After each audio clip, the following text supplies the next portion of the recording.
సహోదరులారా, పాస్కా 3వ ఆదివారంలోకి మనం ప్రవేశించున్నాం. ఈ ఆదివారం యొక్క సువిశేషము ఈరోజు మనకి బోధిస్తుంది. ఉదాహరణటువంటి క్రీస్తు ప్రభువు అనేక మందికి ఆయన దర్శనాలు ఇస్తున్నారు. పోయిన వారం మనం చూసినట్లయితే మనం ఏమి ధ్యానించున్నాము? పోయిన ఆదివారం నాడు మనం ఏమి ధ్యానించున్నాం? శిష్యులకు దర్శనం. ఎక్కడ దర్శనం ఇచ్చారు? వాళ్ళందరూ కూడా యూదులకు భయపడి ఒక గదిలో దాగుకొని తలుపులు మూసుకొని ఉండగా ప్రభువు మూసిన తలుపులు మూసినట్లుండగానే ప్రభువు లోపల వారికి దర్శనమిచ్చారు. ఉద్ధారుడైనటువంటి క్రీస్తు ప్రభువు ఈ యొక్క లోకంలో ఎంతకాలం అంటారు?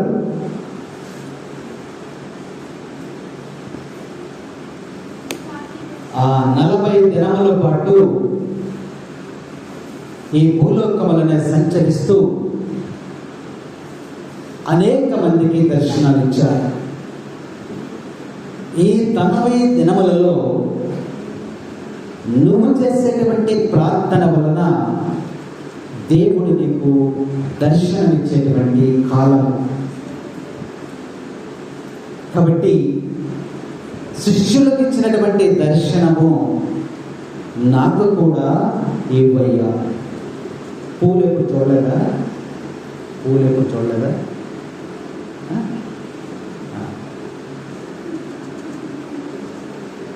మనుషులే ఇక్కడ ఉన్నారు, మనసులంతా బయటే ఏవేవో మాట్లాడుకుంటారు, ఏవో నవ్వుకుంటారు. ప్రభు యొక్క దర్శన కాలం 40 దినాలు ఉంది. శ్రమల కాలము, క్రీస్తు పడిన శ్రమల కాలము 40 దినాలే. అది అయిపోయిన తర్వాత ఇప్పుడు దర్శన కాలం. నువ్వు చేసేటువంటి వ్యక్తిగత ప్రార్థనలో ప్రభువు నీకు దర్శనమిస్తాడు. Praise the Lord, praise the Lord. ప్రభు యొక్క దర్శనాన్ని నువ్వు పొందుకుంటే నీకేం జరుగుతుందంటే కనువిప్పు కలుగుతుంది. తోమా ఏమన్నాడు?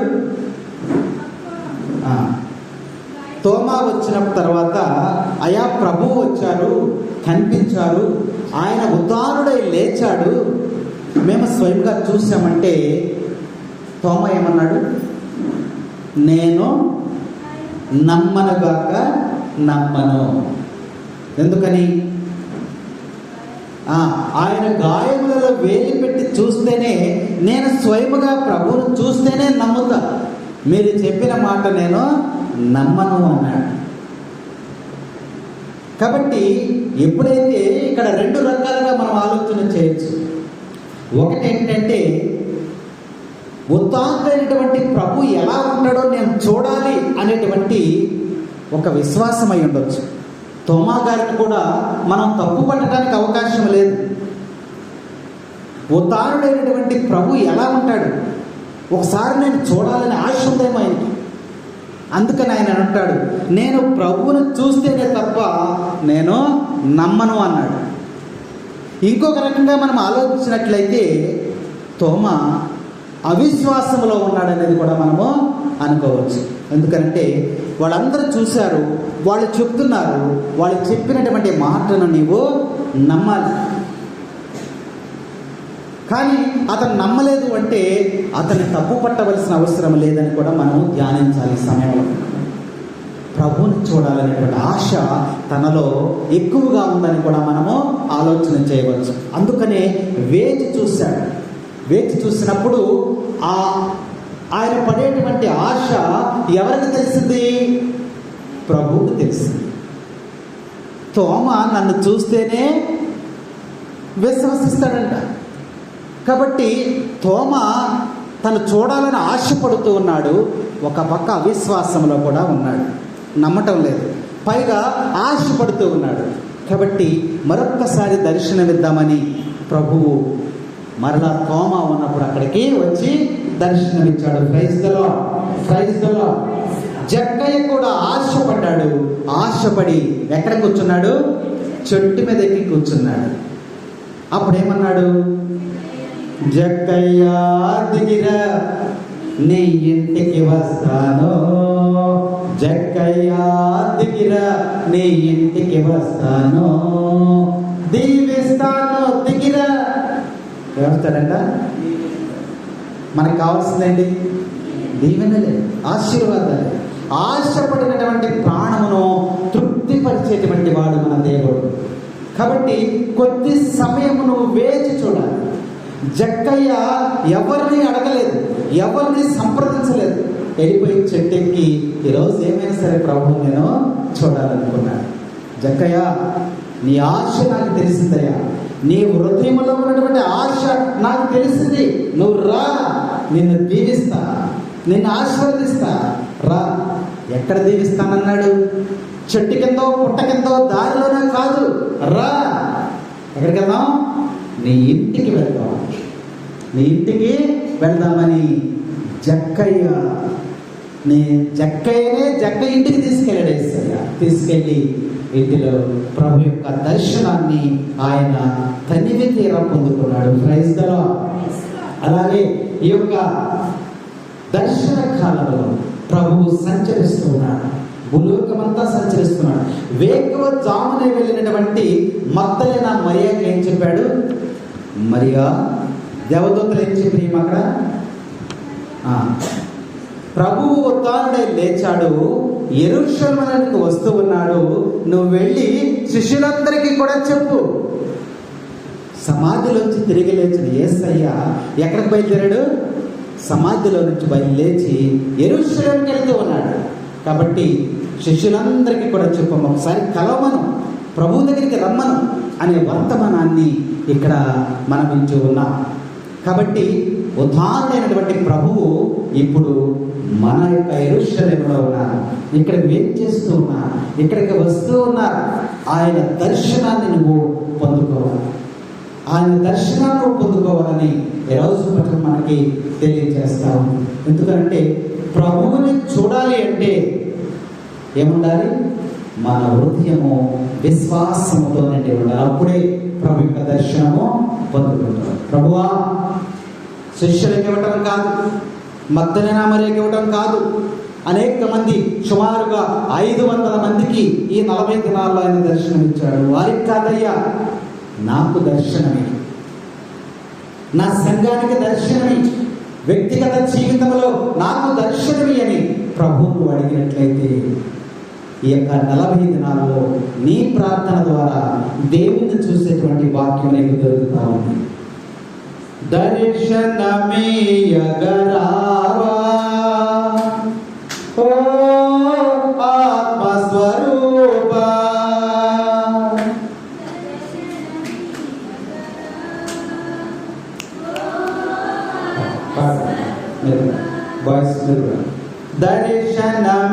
దర్శనమీయగరావా ఓ ఆత్మస్వరూపా,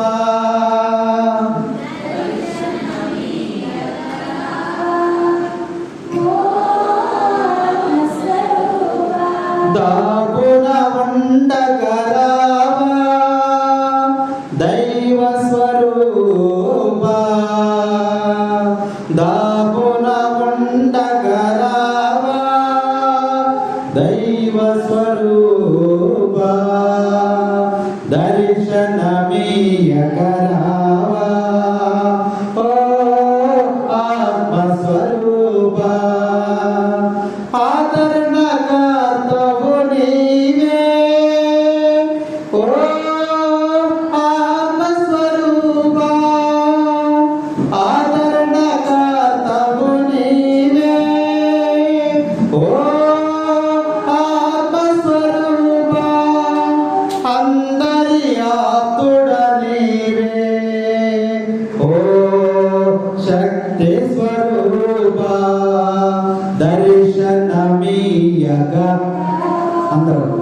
దర్శనమీయగరావా ఓ ఆత్మస్వరూపా బోధించు శక్తివి నీవే ఓ సువార్త రూపా బోధకుల అండవు నీవే ఓ పరమాత్మ రూపా దర్శన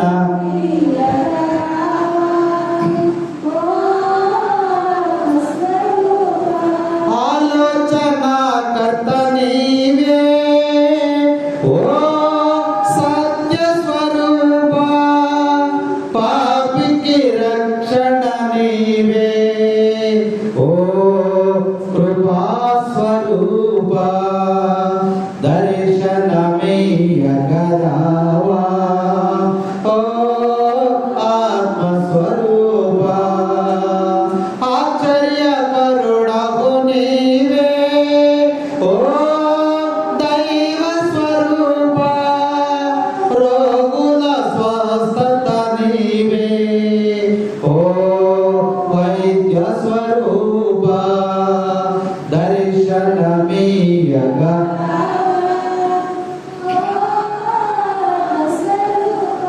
అనాథలకు ఆశ్రయమో ఓ శాంతి స్వరూపా అందుల కాంతివి నీవే ఓ వెలుగు స్వరూపా దర్శనమీయగరావా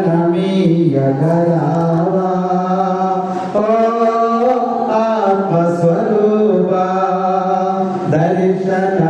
దర్శనమీయగరావా ఓ ఆత్మస్వరూపా క్రైస్తలో తండ్రి వందనం తండ్రి స్తోత్రం క్రైస్తలో ఉత్థానుడైనటువంటి క్రీస్తు ప్రభు ఎక్కడ ఉన్నాడు? ఇక్కడే ఉన్నాడు. ఎక్కడున్నాడు? ఇక్కడే ఉన్నాడు. ప్రభు ఇక్కడే ఉన్నాడు, ప్రజల మధ్యనే ఉన్నాడు. అన్ని వేళల అందరికీ అందుబాటులో ఉన్నాడని ప్రభు తెలియజేస్తున్నాడు. కాబట్టి తన యొక్క ప్రజలను విడనాడి వారికి దూరముగా నిలిచి ఉండే వ్యక్తి కాదు నీ ప్రభు అని ఈరోజు సువిశేషం మనకు తెలియజేస్తాను.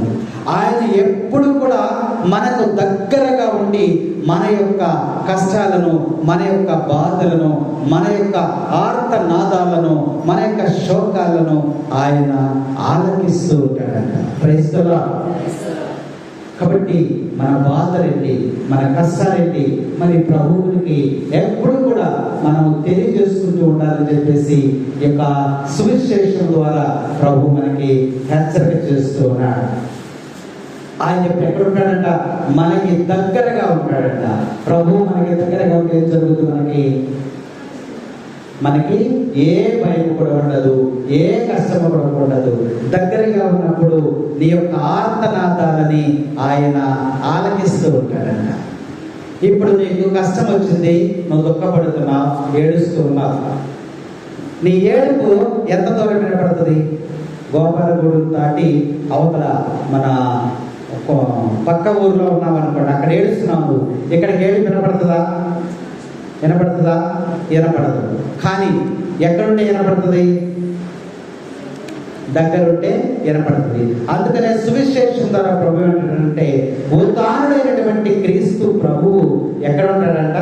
నీకు దగ్గరగా ఉంటాడంట. అందుకని అంటున్నాడు అక్కడ, ఉత్థానుడైనటువంటి క్రీస్తు ప్రభువు యెరూషలేముకు ప్రయాణమై వెళ్ళాడు.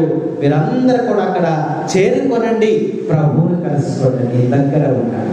అందుకని ప్రభువుని అడగాలి, అయ్యా నా దగ్గరే ఉండు, నా దగ్గర ఉండు ఓ యేసయ్యా, నిన్ను విడిచి జీవించలేను, నా దగ్గర ఉండు ఓ యేసయ్యా, నిన్ను విడిచి జీవించలేను, నా దగ్గర ఉండు, నా దగ్గర ఉండు ఓ యేసయ్యా, నిన్ను విడిచి జీవించలేను. అడగాలి, ప్రభువుని అడగాలి మీరందరూ.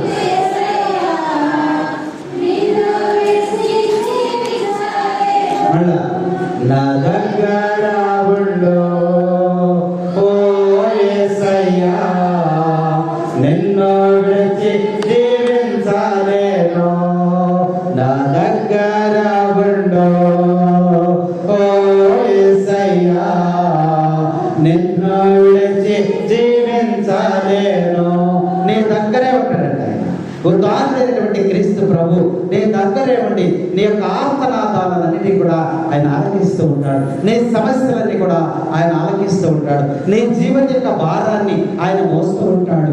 కాబట్టి ఆ దేవుడు మన మధ్య అగోచరముగా జీవిస్తుంటాడు, కంటికి కనబడకుండా జీవిస్తూ ఉంటాడు.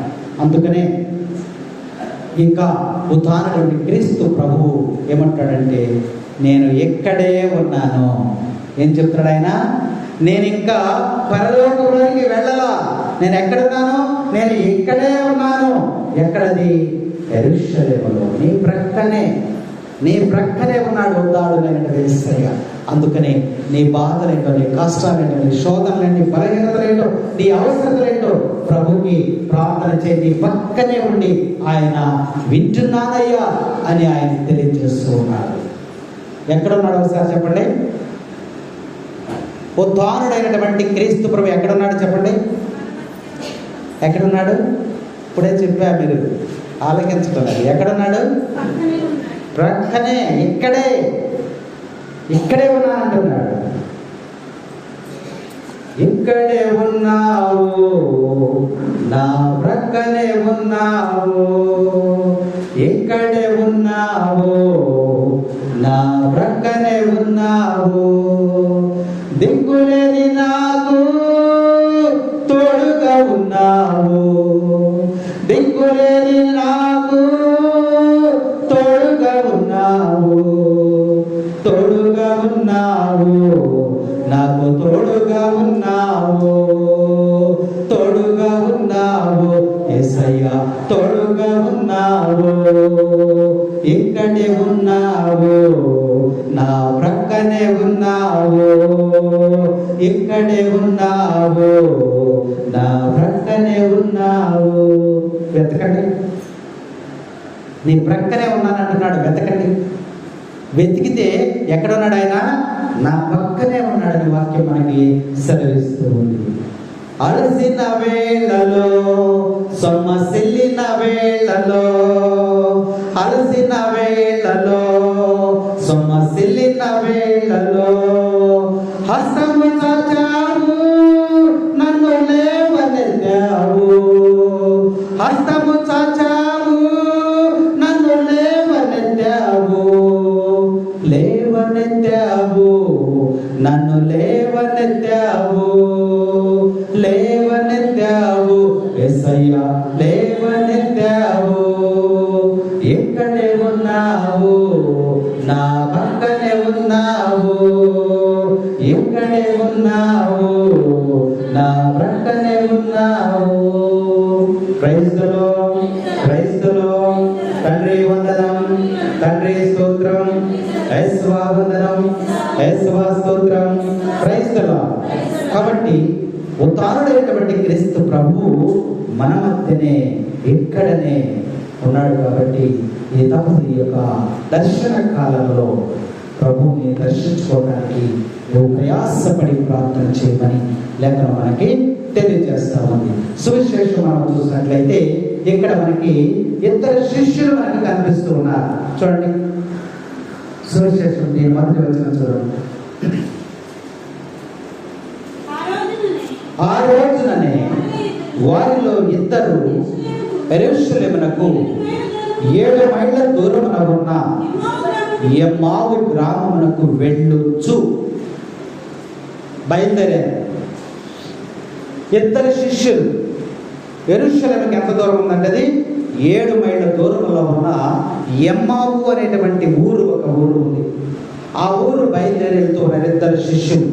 అయితే వారు వెళుతూ ఏమనుకున్నారు చూడండి, జరిగిన సంఘటనల గురించి మార్గమున ముచ్చటించుకొనుచుండిరి. ఇద్దరు వ్యక్తులు బయలుదేరి వెళ్తున్నప్పుడు ఇక్కడి నుంచి మన కొండపావులూరు వరకు నడుచుకుంటూ వెళ్తున్నారు. వాళ్ళు చేతులు కట్టుకొని నోరు మూసుకొని నడుచుకుంటూ వెళ్తారా? వాళ్ళిద్దరు ఏం చేస్తారు? ఏదో ఒకటి పిచ్చిపాటి ఏదో ఒకటి మాట్లాడుకుంటూ వెళ్తూ ఉంటారు. అలాగే ఎమ్మావు అనేటువంటి ఊరి లేనటువంటి ఈ ఇద్దరు కూడా శిష్యులు ఏమనుకుంటున్నారంటే మాట్లాడుకుంటూ వెళుతున్నారంట. ఏం మాట్లాడుకుంటున్నారు? 15వ వచనంలో, వారు ఇంట్లో తరిగించుకొనుచుండగా యేసు తను తానుగా వారిని సమీపించి వారు వెంటారు. ఇప్పుడు ముందర చెప్పుకున్నాం మనం, యేసు ప్రభు ఎక్కడ ఉన్నాడు? ఇక్కడే ఉన్నాడు, మన మధ్య ఉన్నాడు అనుకున్నాం. ఇప్పుడు యెరూషలేముకి ఇద్దరు వ్యక్తులు వెళ్తున్నారు కదా, వాళ్ళు వెళుతూ మాట్లాడుకుంటున్నారు. ఏం మాట్లాడుకుంటున్నారంటే యేసు మరణముతో శిష్యుల యొక్క ఆశలన్నీ కూడా చల్లబడిపోయాయి. వీళ్ళ ఆశ ఏంటంటే యేసు ప్రభుతో కలిసి తిరిగినప్పుడు యేసు ప్రభు ఒక రాజు అవుతాడు, ఆయన రాజ్యాన్ని స్థాపిస్తాడు, ఆ రాజ్యములో మనకి పదవులు వస్తాయి. మన రాజు ఉండగా, మనకు తెలిసిన వ్యక్తి రాజుగా ఉండగా మనకి ఏది కూడా పదవి ఉండదు అని ఆశతో ఉన్నారు. ఎప్పుడైతే యేసు ప్రభు చనిపోయాడో వీళ్ళ ఆశలను ఏమైపోయినాయమ్మా? చూసారా? మనకు కూడా అంతే. మనకు కూడా ఏదో చేయాలని మనం ఏదో చేస్తూ ఉంటాం. ఈ సంవత్సరము బైబిల్ గ్రంథంలో మనం చూస్తే, బైబిల్ గ్రంథంలో ఒక వ్యక్తి ధనవంతుడు మనకు కనబడుతూ ఉన్నాడు. ఆయన ఏమంటున్నాడు? పడుకుని ఆలోచిస్తూ ఉన్నాడు. ఏం ఆలోచించాడు? ఈ రాత్రి పడుకుని ఆలోచిస్తూ, పంటలు బాగా పండేసినాయి, ధాన్యం బాగా పండింది, ఈ తీసుకెళ్ళి ఎక్కడ పెడతాను? గిడ్డంగుల్లో దాచేస్తాను. నా కొట్లు ఇంకా సరిపోవు కాబట్టి వచ్చే సంవత్సరానికి ఏం చేస్తాను? ఇంకా పెద్ద పెద్ద కొట్లు, అనేకమైన కొట్లు కట్టేసి ధాన్యం అంతా కూడా నేను అందులో భద్రపరిచేస్తాను, తరాల వరకు కూడా నాకు ఇక కొదవ లేదని పడుకుని ఆలోచన చేస్తున్నాడు. ఇంతలో దేవుని యొక్క దర్శనం దొరికింది. ఏమన్నాడు ఆయన? ఓ అవివేకి, ఈడేమనుకుంటున్నాడు? నేను ధనవంతుడను, నాకు ధాన్యం ఉంది, గిడ్డంగుల్లో దాచేస్తాను, ఇక నన్ను మించిన ధనవంతుడు లేడు, పొగుడుకుంటున్నాడు. ధనవంతుడని. దేవుడు ఏమన్నాడు? ఓ వెర్రివాడా, ఓ అవివేకి. దేవుని దృష్టిలో ఏమన్నవాడు? లోకము దృష్టిలో వాడు ధనవంతుడైతే దేవుని దృష్టిలో వెర్రివాడు, పిచ్చివాడు. ఓ వెర్రివాడా, ఈ రాత్రికి నీ ప్రాణాలు నేను తీసుకుంటున్నా. నువ్వు కొట్లు కడతానంటున్నావు, దాన్ని పెడతాను, ఇవన్నీ ఏమవుతాయి అని ప్రభు అక్కడ ప్రశ్నించడం మనం చూస్తూ ఉన్నాం. కాబట్టి మనము కూడా అనేకమైన ఆశలతో ఉంటాం. కానీ దేవుని యొక్క సహకారం, దేవుని యొక్క దీవెన, దేవుని యొక్క ఆశీర్వాదం మనకు లభించకపోతే మనము చేసేదంతా కూడా వ్యర్థమే. వాక్యం మనకు, శిష్యులు కూడా అలాగే ఉన్నారు. యేసు ప్రభువు మరణించాడు, ఇక మన పని అయిపోయింది. మన ఆశలన్నీ కూడా అడియాశలైపోయింది. మనం ఎన్నో సిరి సంపదలు సంపాదించుకోవచ్చు, పలుకుబడి సంపాదించుకోవచ్చు, అధికారాన్ని సంపాదించుకోనుకున్నటువంటి వారి ఆశలన్నీ కూడా అడియాశలైపోయింది. ఆ బాధని ఒకరినొకరు పంచుకుంటూ నిరాశతో ఆ యొక్క ఎమ్మావు అనేటువంటి ఊరు వస్తున్నారు. ప్రభు చనిపోయి 3 రోజులు అయిపోయింది. మరి ఆయన ఇంకా తిరిగి లేస్తానన్నాడు, అది కూడా జరగలేదు. కాబట్టి ఏంటి మన పరిస్థితి అని చెప్పి నిరాశతో నీరసంగా నడుచుకుంటూ వస్తున్నారు. ఏ ఊరది? ఎమ్మావు అనేటువంటి ఊరు. అక్కడికి వస్తూ ఉన్నారు. ఆ వచ్చేటువంటి దారిలో ఆయనకి కొంతమంది స్త్రీలు కూడా కనిపించినట్లు వాక్యం మనకి బోధిస్తూ, వాళ్ళు ఏం చెప్పారు? ఉత్థానుడైనటువంటి క్రీస్తు ప్రభువు మరి ఉదయాన్నే కొంతమంది స్త్రీలు ప్రభువు దగ్గరికి వెళ్ళారు కదా. ఎందుకు వెళ్ళారు? ప్రభువుకి మరి యొక్క ధూపం వేయాలి అని చెప్పి ప్రభువును కలుసుకోవటానికి వెళ్ళారు. సమాధి వద్దకు వెళ్ళారు, విలపించడానికి వెళ్ళారు. వెళ్తే అక్కడ దేవదూత ప్రత్యక్షమైంది. అక్కడ దేవదూత ప్రత్యక్షం ఏం చెప్పింది వాళ్ళకి? ప్రభువు ఉద్ధానమైనాడు, యేసయ్య ఉత్థానం తిరిగి లేచాడు. ఆయన ఇప్పుడే బయలుదేరి ఎక్కడికి వెళ్ళాడు? యెరూషలేముకి వెళ్ళాడు. మీరు వెళ్ళి శిష్యులందరికీ చెప్పండి, ప్రభు అక్కడికి వస్తున్నాడు, మీరు అందరూ అక్కడ సిద్ధంగా ఉండండి అని చెప్పమని చెప్పారు. అయితే ఈ ఇద్దరు మనుషులకు కూడా వెళ్ళేటువంటి మనుషులకు ఆ వార్త అందింది. ప్రభువు లేచాడంట. ఆ స్త్రీలకి దేవదూతలు చెప్పినాయంట, లేచు. మరైతే కనపడలేదుగా. కనబడితే మనం నమ్మచ్చు. దేవదూతలు చెప్పారని ఆ స్త్రీలు చెప్తున్నారు. స్త్రీలు కూడా వీళ్ళిద్దరికి చెప్పారు, శిష్యులిద్దరికి కూడా చెప్పారు. అయినప్పటికీ వాళ్ళేమో అనుమానం ఏంటంటే, వాళ్ళు చెప్పారు కరెక్టే, లేస్తే కనబడాలిగా. కనబడలేదు కాబట్టి వారిలో కూడా ఏమైందంటే నమ్మకం కుదరల వాళ్ళకి. అలా మాట్లాడుకుంటూ ఆ యొక్క ఎమ్మావు అనే ఊరు వెళ్తున్నారు. ఈలోపు ఎవరు వచ్చారన్న అక్కడికి? చదువు.